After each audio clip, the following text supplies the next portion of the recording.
സമാനമായിട്ടുള്ള സാൽമനുകൾ കടലിൽ ജീവിക്കുന്നു, മുട്ടയിടാൻ ഫ്രഷ് വാട്ടറിലേക്ക് വരുന്നു. ഇതിൻ്റെ തന്നെ റിവേഴ്സ് ആയിട്ടുള്ള ഒരു പ്രോസസ്സാണ് മനഞ്ഞിലുകൾ മുട്ടയിടാൻ വേണ്ടി കടലിലേക്ക് പോകുന്നു. അപ്പോൾ ഈ മുട്ടയിലേക്കുള്ള ബീജസങ്കലനം നടക്കുന്നത് വയറിന് പുറത്താണ്. ആ മുട്ടയിലാണ് ബീജസങ്കലനം നടത്തുന്നത്. ആ മുട്ടകൾ ഇങ്ങനെ ഫ്ലോട്ട് ചെയ്ത് നടക്കുകയാണ് ചെയ്യുന്നത് ആ കടലിൽ. അതിൻ്റെ കുഞ്ഞുങ്ങൾക്ക് പറയുന്ന ലെപ്റ്റോസെഫാലസ് എന്നാണ് പറയുന്നത്. മണ്ണിരയുടെയൊക്കെ പോലെ ആ ഒരു രൂപത്തിലേക്ക് ആയി കഴിയുമ്പോൾ അവർ വീണ്ടും ഈ കുഞ്ഞൻ ഇനി കുറെ കിലോമീറ്ററുകൾ സഞ്ചരിച്ചാലല്ലേ ഫ്രഷ് വാട്ടറിൽ അതെ കുറെ ദൂരം സഞ്ചരിക്കണം. അപ്പം നമ്മുടെ ഇവിടെ ഉള്ളത് അങ്കിലസ് ബംഗാളൻസിസ് എന്ന് പറഞ്ഞിട്ടൊരു ഈലാണ്. കയറി പോണെങ്കിൽ വെള്ളം വേണ്ട, അവർക്കൊരു സ്റ്റെപ്പ് പോലെ ഒരു സ്ട്രക്ചർ ഉണ്ടായാൽ മതി, ഒരു ചെറിയൊരു സ്ലോപ്പ് ഉണ്ടായാൽ മതി. നഷ്ടപ്പെട്ടാൽ ഉണ്ടാവുന്ന സാമൂഹിക പ്രത്യാഘാതങ്ങൾ എന്തൊക്കെയാണ്? എല്ലാം ഈ പറഞ്ഞ ഒരു ഭക്ഷ്യ ശൃംഖലയുടെ ഭക്ഷ്യ വെബിന്റെ ഒരു പാർട്ടാണ് എല്ലാ ജീവി എന്ന് പറയുന്നത്. രണ്ട് റിസർച്ച് ചെയ്യുന്ന രണ്ട് കുട്ടികൾ അവർ പൊട്ടിച്ചിട്ട് പോയി അവരിട്ടിരിക്കുന്ന പാൽക്കണ്ടയെ കണ്ടവരുണ്ടോ? അങ്ങനത്തെ ആഫ്രിക്കൻ മുഷി പോലെയുള്ള മീനുകൾ അത് നമ്മുടെ ലോക്കൽ ബ്രീഡിനെ എല്ലാം നശിപ്പിക്കും. വരുന്നതിന് മുമ്പ് ഇതെന്താണ് ജോലിയെന്നോ ഒന്നും അറിഞ്ഞു വന്നതൊന്നും അല്ല. ഞാൻ സാധാരണ ഇൻഫോ പാർക്കിൽ വർക്ക് ചെയ്തുകൊണ്ടിരുന്ന ഒരു എംപ്ലോയി ആയിരുന്നു. ഈ ഊത്ത മീനിനെ പോലെ മറ്റേതൊക്കെ മീനിന്റെ കാര്യങ്ങളാണ് നമുക്ക് പ്രേക്ഷകരെ ബോധിപ്പിക്കാൻ കഴിയുക. വേറൊരു വീഡിയോ ഞാൻ ചെയ്തിട്ടുണ്ടായിരുന്നു മനഞ്ഞിൽ എന്ന് പറയുന്ന മീനുകളെ പറ്റിയിട്ട്. ഈ വ്ലാഞ്ഞില് വാളൻ മീൻ എന്നൊക്കെ പറയുന്ന വലിയൊരു പാമ്പിന്റെ പോലെ ബോഡിയുള്ള ഒരു നീളമുള്ളൊരു ബോഡിയുള്ള ഒരു വലിയ മീനാണ് മനഞ്ഞിൽ എന്ന് പറയുന്നത്.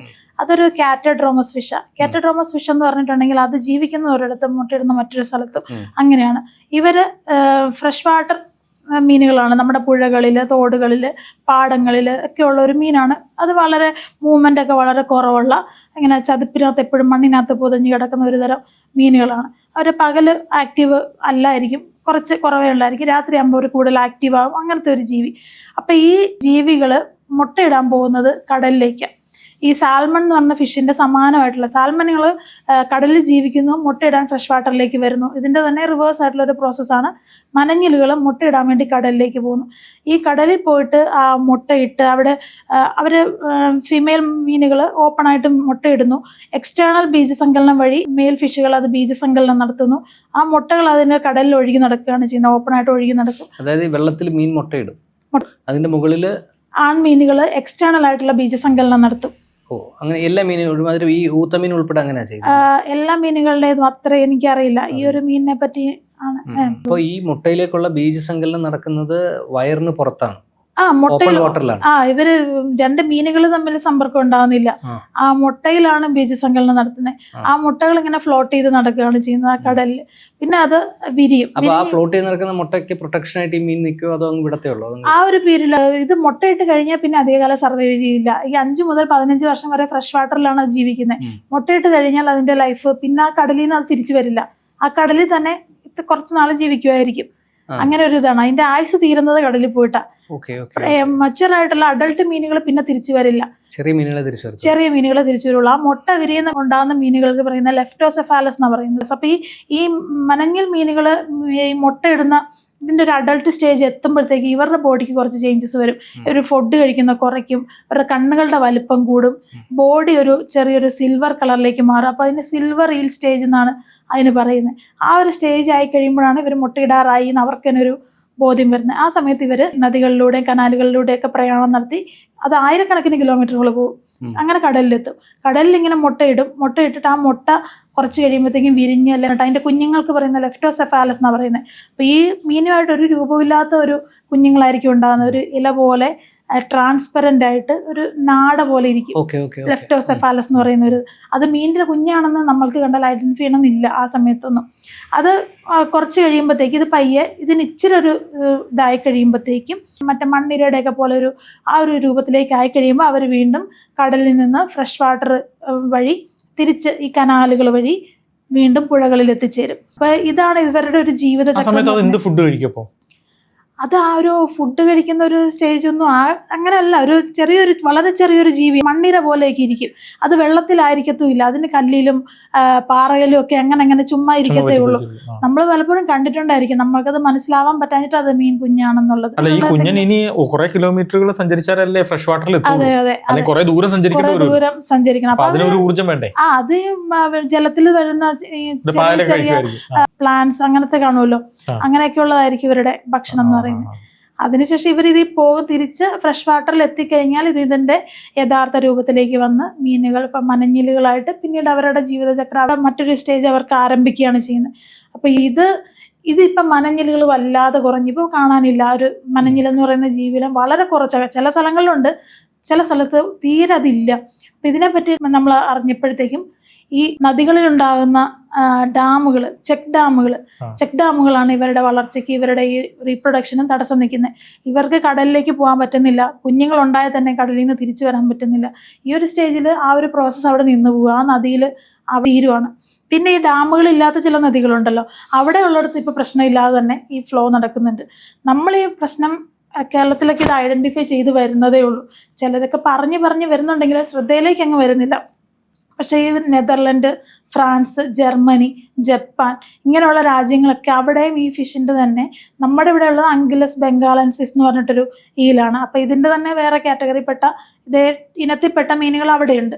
അവർ ഈ പ്രശ്നം ഐഡന്റിഫൈ ചെയ്യുകയും ചെയ്ത് അവർ ഇതിന് പരിഹാരങ്ങൾ കണ്ടുപിടിക്കുകയും ചെയ്തു. എന്താണ് പരിഹാരം? അപ്പോൾ ഈ ഡാമിലൊക്കെ ഇവർ ഈൽ പാസ് എന്ന് പറഞ്ഞിട്ട് സെപ്പറേറ്റ് ഒരു സ്ട്രക്ചർ സൈഡിലായിട്ട്, അത് ഇവർക്ക് കയറി പോകണമെങ്കിൽ വെള്ളം വേണ്ട, അവർക്കൊരു സ്റ്റെപ്പ് പോലെ ഒരു സ്ട്രക്ചർ ഉണ്ടായാൽ മതി, ഒരു ചെറിയൊരു സ്ലോപ്പ് ഉണ്ടായാൽ മതി.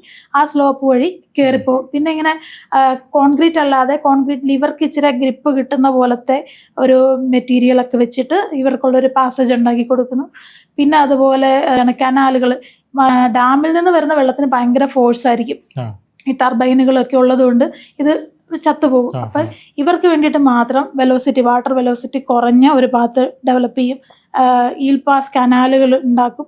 അങ്ങനെ പല പല കാര്യങ്ങൾ ചെയ്തിട്ട് അവർ ഈൽ പോപ്പുലേഷൻ തിരികെ പിടിച്ചു. നമ്മുടെ നഷ്ടപ്പെട്ടാൽ ഉണ്ടാവുന്ന സാമൂഹിക പ്രത്യാഘാതങ്ങൾ എന്തൊക്കെയാണ്? ഇത് എല്ലാം ഈ പറഞ്ഞ ഒരു ഭക്ഷ്യ ശൃംഖലയുടെ, ഭക്ഷ്യ വെബിൻ്റെ ഒരു പാർട്ടാണ് എല്ലാ ജീവി എന്ന് പറയുന്നത്. ഓരോ ജീവിക്കും അതിൻ്റെതായ ഫങ്ഷൻ ഉണ്ട് അതിനകത്ത്. ഒരു മീൻ നഷ്ടപ്പെട്ട് കഴിഞ്ഞാൽ എന്ത് പറ്റും എന്ന് ചോദിച്ചു കഴിഞ്ഞാൽ നമ്മൾ അതുമായിട്ട് ബന്ധപ്പെട്ട ഈ മീനുകൾ ആഹാരമാക്കുന്ന ചെറുജീവികൾ ഉണ്ടാവും. ആ ജീവികളുടെ പോപ്പുലേഷൻ വല്ലാതെ കൂടിയിട്ടുണ്ടെങ്കിലും ബാലൻസ് തെറ്റും. അങ്ങനെ ഇതുണ്ട്. ഒരു ഇതല്ലാണ്ട് മലഞ്ഞിലല്ലാണ്ട് ഇതുപോലെ തന്നെ പോകുന്ന വേറെ ഏതെങ്കിലും മീനുകളുണ്ട്? കാറ്റഡ്രോമസ് എന്നുള്ളത് ഈ ഒരു മീനുകളെ പറ്റിയിട്ടേ ഞാൻ കേട്ടുള്ളൂ. മറ്റു മീനുകൾ ഉണ്ടായിരിക്കാം, നമ്മൾ അത്രയ്ക്ക് സ്റ്റഡി നടത്തിയിട്ടില്ല.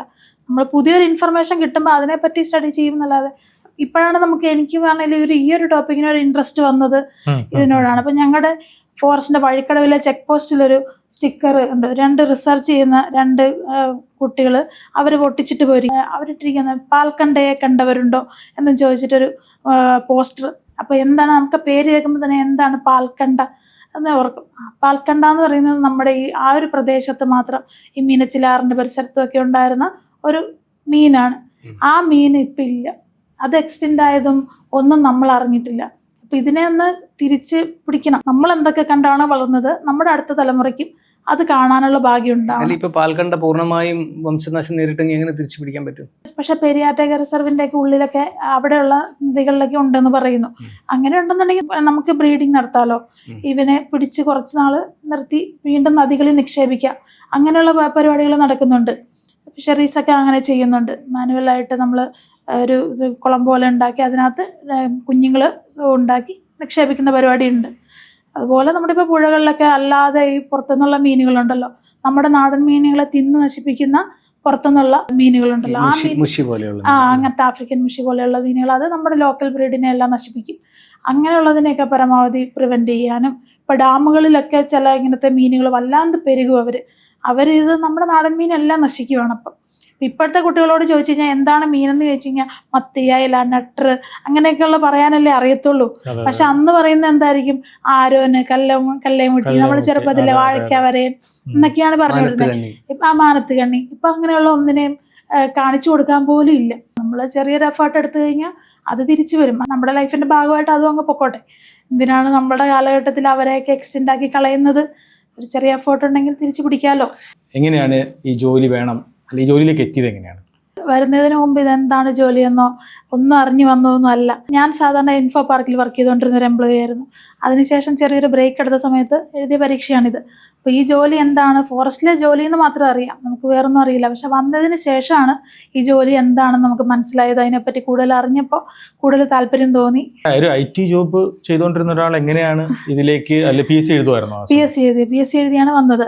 എന്താണല്ലോ IT ജോബിനേക്കാളും ഒരു ജോബ് സെക്യൂരിറ്റി എന്ന് പറയുന്നത് ഗവൺമെന്റ് ജോബിന് തന്നെയാണല്ലോ. ആ ഒരു പ്രയോറിറ്റി നമ്മൾ എപ്പോഴും അതിന് കൊടുക്കും. അങ്ങനെ ഫസ്റ്റ് ഒരു സുഖമുള്ള ജോലി ഏതാണ്? IT ജോലിയാണോ അതോ കാട്ടിലെ ജോലിയാണോ? സുഖം എന്ന് പറഞ്ഞാൽ നമ്മുടെ ലൈഫ് സ്റ്റൈലൊക്കെ ഒരു ഇച്ചിരി മോഡേൺ ലൈഫ് സ്റ്റൈലൊക്കെ ഇഷ്ടപ്പെടുന്ന ആൾക്കാർക്ക് IT ജോബ് തന്നെയായിരിക്കും ഇഷ്ടം. കുറച്ചുകൂടെ കാം പീസ്ഫുൾ ഫീൽഡ് ഓറിയന്റഡ് ജോലി ഇഷ്ടമുള്ള ആൾക്ക് ബീറ്റ് ഫോറസ്റ്റ് ഓഫീസർ ആയിരിക്കും ഇഷ്ടം. എന്നെ സംബന്ധിച്ച് ഈ 2 ജോലി ഇഷ്ടമായിരുന്നു. കാരണം ഞാൻ ആദ്യം വർക്ക് ചെയ്തിരുന്ന കമ്പനി നല്ലൊരു കമ്പനിയായിരുന്നു. പിന്നെ പറഞ്ഞ പോലെ നമുക്ക് ഒരു ഘട്ടം കഴിഞ്ഞപ്പോൾ ചെറിയൊരു കുട്ടിയൊക്കെ ഉണ്ടായ സമയത്ത് ഒരു ബ്രേക്ക് എടുക്കേണ്ട സമയത്ത് ഈ പരീക്ഷ എഴുതി ഒരു കിട്ടിക്കഴിഞ്ഞപ്പം ഗവൺമെൻറ് ജോബ് വിട്ട് നമ്മൾ വീണ്ടും പഴയ ജോലിയിലേക്ക് പോകാന്നുള്ളത് ഫസ്റ്റ് പ്രയോറിറ്റി ഈ ജോബിന് കൊടുത്ത് അങ്ങനെ വന്നതാണ്.